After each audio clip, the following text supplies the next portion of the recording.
Mission to Jupiter will discover new moons which might hold alien life. NASA's mission to Jupiter could discover new moons, say scientists, raising prospect that some might hold alien life.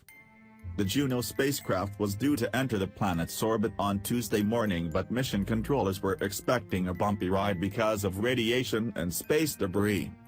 The radiation around Jupiter is the equivalent of 1 million dental X-rays, and the solar-powered spacecraft has been given titanium armor to withstand the battering.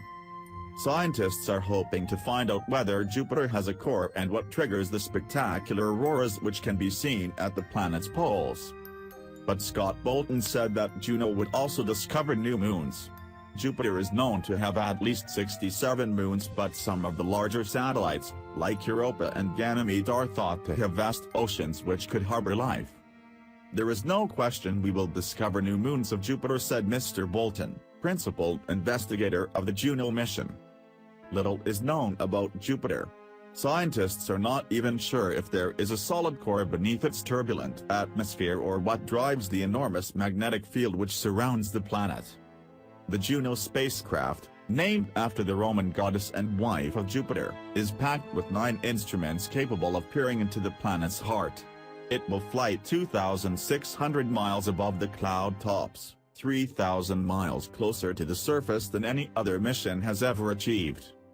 But there are fears that the craft will not withstand the extreme conditions of Jupiter's orbit. JPL engineer Heidi Becker told today's press conference, "Juno was going into the scariest part of the scariest place. It's part of Jupiter's radiation environment where there are electrons moving at the speed of light that will go right through the spacecraft and strip the atoms away and fry your brain."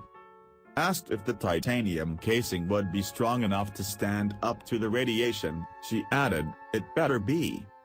Mr. Bolton added, "The bottom line is Jupiter is extreme in every way.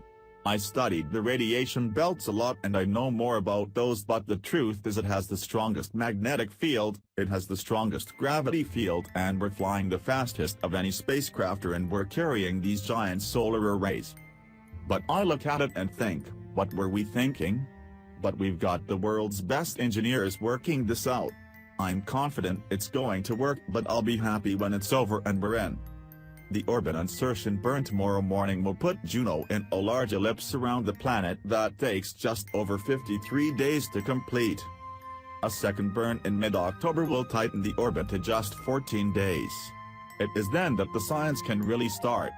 But if it doesn't work, there will be little to salvage from the mission. Jim Green, director of the Planetary Science Division at NASA, told the press conference, "Our instruments are off right now, so normally if you do a flyby you have an instrument on. We don't intend to turn them on until 50 hours after insertion, so if the main engine doesn't fire we'll just swing out of the bottom of the planet like a bullet, so we have to move pretty quick to turn on the instruments.